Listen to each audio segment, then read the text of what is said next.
یہ میں اس لیے بتا رہا ہوں تاکہ یہ لفظ بے پرواہ کا لفظ آپ کو یاد ہو جائے, غنی کا لفظ یاد ہو جائے. من اٹکیا بے پرواہ دے نال, اس دین دنی یعنی دنیا, اس دین دنی دے شاہ دے نال, نال کہتے ہیں ساتھ کو, کہ میرا دل اٹک گیا ہے, رک گیا ہے, وہاں پہ بیٹھ گیا ہے, کس کے؟ جو نبی کریم صلی اللہ علیہ وسلم دین اور دنیا کے شاہ ہیں, بادشاہ ہیں. دین دنی دے شاہ, کہ میرا دل نبی کریم صلی اللہ علیہ وسلم کے دربار میں, ان کے حضور میں بیٹھ گیا. تو یہ بے پرواہ, انہوں نے نبی کریم صلی اللہ علیہ وسلم کو بے پرواہ کہا ہے. بے پرواہ کیا ہے؟ لاپرواہ نہیں ہے, بے پرواہ یعنی غنی. اب غنی کیا ہے؟ غنی کی مزید مثالیں لیتے ہیں پریکٹیکل لائف میں سے. حضرت عثمان غنی جو ہے, ایک دفعہ ان کے پاس ایک سائل آیا, ان کو اس سائل کو نبی کریم صلی اللہ علیہ وسلم نے بھیجا تھا, اور آپ نے پیغام دیا تھا کہ یہ ضرورت مند ہے, اس کی کچھ مدد کر دو. تو اس نے دیکھا کہ حضرت عثمان کے جو بزنس پلیس ہے, ان کا جو گودام ہے, اس کے پاس ہی ان کا دفتر تھا. تو اس نے جا کے دیکھا کہ حضرت عثمان رضی اللہ تعالیٰ عنہ کے لیے مزدور غلہ اتار رہے ہیں, گندم یا دانے وغیرہ, اناج اتار رہے ہیں. تو وہ کچھ اناج گر جاتا ہے بوری میں سے. تو حضرت عثمان رضی اللہ تعالیٰ عنہ اس مزدور کو بہت ڈانٹتے ہیں کہ تم دھیان سے کام نہیں کرتے. تو وہ مزدور ڈر جاتا ہے اور وہ پھر دھیان سے کام کرنا شروع کر دیتا ہے. اب وہ جو سائل کھڑا ہوتا ہے, ضرورت مند آدمی, جس کو حضور نبی کریم صلی اللہ علیہ وسلم نے بھیجا تھا کہ میرا نام لینا اور عثمان سے کہنا کہ تمہاری مدد کر دے, تو وہ کر دیں گے. اب وہ بڑا گھبراتا ہے, وہ کہتا ہے یار یہ اتنا کنجوس آدمی ہے, تھوڑے سے دانے گرے ہیں تو اس نے مزدور کو جھاڑ پلا دی. تو وہ جو ہے واپس چلا جاتا ہے نبی کریم صلی اللہ علیہ وسلم کے پاس. تو آپ نبی کریم صلی اللہ علیہ وسلم نے کہا کہ بھائی دیکھو بات سنو, تم اس بات کو چھوڑو, تم دوبارہ جاؤ اور میرا نام لو. وہ گیا دوبارہ بندہ, اس نے گیا حضرت عثمان کے پاس گیا, تو اس نے کہا کہ میری مدد کریں. تو انہوں نے کہا کہ بھئی دیکھو بات سنو, ایک غلام کو بلایا کہ تم اس بندے کو شہد کا ایک برتن, بڑا برتن گھڑا شہد کا وہ دے دو, اور اس بندے کو جو ہے کھجوروں کا ایک ٹوکرا دے دو. اس نے کہا جی میں کمزور آدمی ہوں, فاقوں کا مارا ہوا, تو میں یہ کیسے اٹھاؤں گا؟ تو انہوں نے کہا بھئی اس کو ایک غلام بھی دے دو اٹھانے کے لیے. اس نے کہا میرا گھر دور ہے, غلام بھی کتنا اٹھائے گا؟ تو انہوں نے کہا بھئی اس کو ایک اونٹ بھی دے دو. تو اونٹ, غلام اور سامان کے ساتھ اس بندے کو آپ نے روانہ کر دیا. اب یہ دیکھیں کہ وہی حضرت عثمان تھے جو چند دانے گرنے پر مزدور کو ڈانٹ رہے تھے. وہی عثمان رضی اللہ عنہ تھے جنہوں نے اتنا سارا سامان بے پرواہی میں دے دیا کہ لے جاؤ کوئی بات نہیں, اللہ کے نام پہ لے کے جا رہے ہو, اللہ جاؤ. تو اب یہ بڑی غور کی بات ہے کہ انہوں نے ایک مسکین شخص آیا, اس کی مدد کی اور بے پرواہی سے مدد کی, کھلے ہاتھ سے مدد کی. لیکن جب ذمہ داری کا کام آ گیا کہ وہ بوری اٹھانی ہے, ذمہ داری سے اٹھانی ہے, وہاں پہ نہیں اسپیئر کیا. تو ڈیوٹی میں رعایت نہیں کرنی, ڈیوٹی یا ذمہ داری, اس میں رعایت کرنے والا آدمی بے پرواہ نہیں ہے, وہ پھر لاپرواہ ہے. ڈیوٹی میں رعایت ہرگز نہیں. یہ ہمارے جو معاشرے میں ڈاؤن پستی کی ایک وجہ ہے کہ ہم ڈیوٹی پوری نہیں کرتے.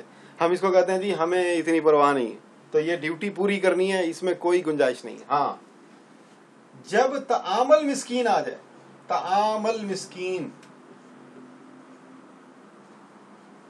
یہ سورہ ماعون ابھی ہم نے کی ہے کچھ دن پہلے.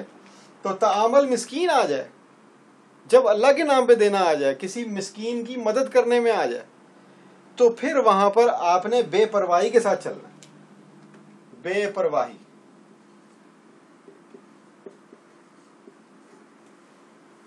بے پرواہی یعنی غنی ہو جانا. وہاں پر آپ نے دل بڑا کر لینا. اچھا, تو ایک تو یہ استغنا کی ایک مثال ہوگی. دوسری مثال یہ ہے کہ دیکھیں ہم چھوٹی چھوٹی باتوں کو اپنے دل پہ لگا لیتے ہیں. آپ نے یہ دیکھا ہوگا کہ یہ جیسے میرا چشمہ ہے, یہ گر کے ٹوٹ جاتا ہے. کچھ لوگ ایسے بھی ہوتے ہیں کہ وہ بیچارے اسی میں وہ ہو جاتے ہیں کہ او ہو اب میں چشمہ کہاں سے بناؤں گا، واقعی پیسے نہیں بھی ہوتے تو بھائی اللہ تعالیٰ اور دے گا. کوشش کرو، پہلے تو احتیاط کرتے کہ گرا کیوں، تو اگر گر گیا ہے تو اب یہ واپس تو نہیں آنے والا.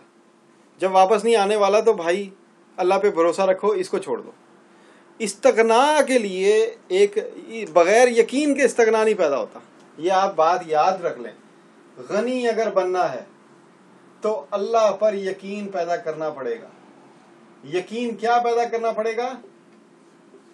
کہ میں کچھ بھی حاصل کرتا ہوں، کوئی چیز میرے ہاتھوں سے چلی جاتی ہے، میں کسی مصیبت میں پھنس جاتا ہوں، یا مجھے کوئی خوشی حاصل ہوتی ہے، وہ سب کی سب اللہ کی طرف سے مل رہی ہے، مجھے یقین ہے. تو اگر یہ یقین آپ کے اندر نہیں ہے تو آپ غنی نہیں ہو سکتے. اب کیونکہ ابو لہب کو یہ یقین نہیں تھا تو اسی لیے اس نے بہت مال کمایا، اس کے مال نے اس کو غنی نہیں بنانے دیا کیونکہ یقین نہیں تھا. یقین کس نہیں تھا؟ اللہ پہ یقین نہیں تھا. اس کو یہ ڈر تھا کہ میری سرداری نہ چلی جائے. وہ یہ سمجھتا تھا جو میں نے مال کمایا یہ میری سرداری کی وجہ سے، لوگ میری عزت کرتے ہیں، میرا ایک مقام ہے معاشرے میں، اس مقام کی نہیں مجھے سب کچھ مال دیا. اس کو اللہ پہ بھروسہ نہیں تھا، اس کو اپنی کرسی پہ بھروسہ تھا. تو اس کرسی کی وجہ سے وہ کبھی یقین نہ حاصل کر سکا اللہ کے اوپر، اس کرسی کی لالچ میں. تو اگر وہ اللہ پہ یقین نہیں حاصل کر سکتا تو پھر غنی استغنا اس کو نہیں مل سکتا. وہ غنی نہیں ہو سکا، اس نے بہت مال کمایا. اچھا، ماں کسب. اب کسب کے لیے آپ کو ایک پوائنٹ میں دے رہا ہوں. کسب جس طرح طعام جو ہے وہ صرف روٹی نہیں ہے، اسی طرح کسب جو ہے وہ صرف سیلری نہیں ہے، وہ صرف پیسہ نہیں ہے. کسب ہر وہ چیز جو آپ اپنے عمل سے حاصل کرتے ہیں، ہر وہ نتیجہ جو آپ اپنے عمل سے حاصل کرتے ہیں وہ کسب ہے. مثلا آپ اگر فصل لگاتے ہیں تو وہ جب فصل پک جاتی ہے اس کا پھل جو ہے وہ آپ کا کسب ہے. اگر آپ جیسے سچ بولتے ہیں اور سچ بولنے کی وجہ سے آپ کا کوئی کام سیدھا ہو جاتا ہے تو وہ جو نتیجہ آپ کو حاصل ہوا وہ آپ کا کسب ہے، وہ آپ کی کمائی ہے. اگر آپ نے اچھے اچھے کام کیے معاشرے میں اور آپ کو عزت ملی تو وہ عزت آپ کی کمائی ہے. وہ کہتے ہیں نا کہ میں نے کیا کمایا؟ میں نے تو عزت کمائی. تو کمائی صرف پیسہ نہیں ہے، عزت بھی کمائی ہے، ذلت کمانا بھی کمائی ہے. تو ابو لہب نے جو عزت اپنے طور پہ جو جس کو وہ عزت سمجھ رہا تھا، تو اس نے جو بھی کمایا اس معاشرے کے اندر رہ کر، چاہے وہ عزت تھی، چاہے وہ مرتبہ تھا، چاہے وہ کرسی تھی، چاہے وہ ٹھیکیداری تھی، چاہے وہ غلبہ تھا اس معاشرے کے اندر، اس کمائی نے اس کو غنی نہیں بنایا. کیوں؟ کیونکہ وہ اسی کو سب کچھ سمجھتا تھا، اس کو سب کچھ سمجھتا تھا، اللہ کے اوپر اس کو یقین نہیں تھا. تو یقین، پہلی بات یقین ہے. یقین نہیں ہوگا تو استغنا نہیں پیدا ہوگا. آپ غنی نہیں ہو سکتے جب تک آپ کو اللہ پہ یقین نہ ہو. اور یقین کیسا؟ ہر چیز. میں روٹی کھا رہا ہوں تو مجھے روٹی اللہ کھلا رہا ہے، میں چل پھر رہا ہوں مجھے اللہ چلا رہا ہے. اگر میں نوکری کر رہا ہوں تو مجھے جو صلاحیت دی ہے نوکری کرنے کی اور آگے بڑھنے کی یہ اللہ نے دی ہے. آپ یہ دیکھیں کہ بچوں کو ہم سکھاتے ہیں بسم اللہ الرحمن الرحیم.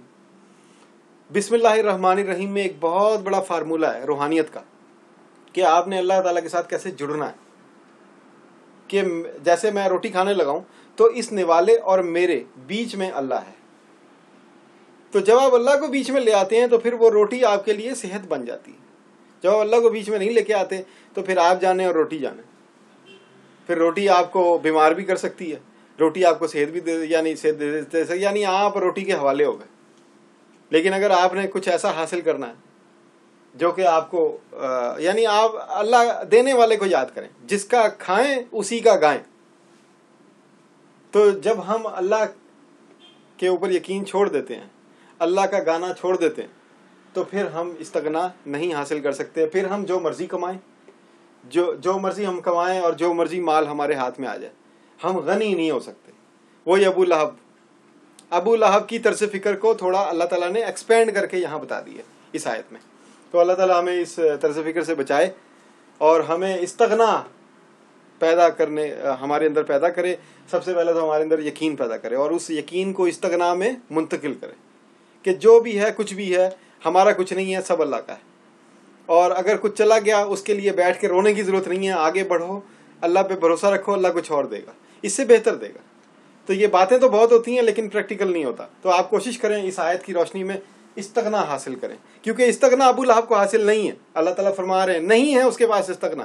تو اگر آپ کے اندر استغنا پیدا ہو گیا، آپ غنی ہو گئے، تو آپ ابو لہب کی کیٹیگری سے باہر آ جائیں گے.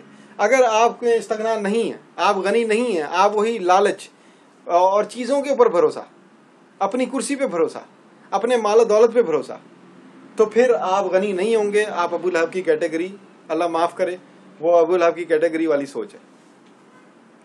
تو اللہ تعالیٰ ہمیں بچائے اور اس پہ غور کریں، اس کے نوٹس بنائیں. انشاءاللہ اگلی آیت اگلی ویڈیو میں. شکریہ.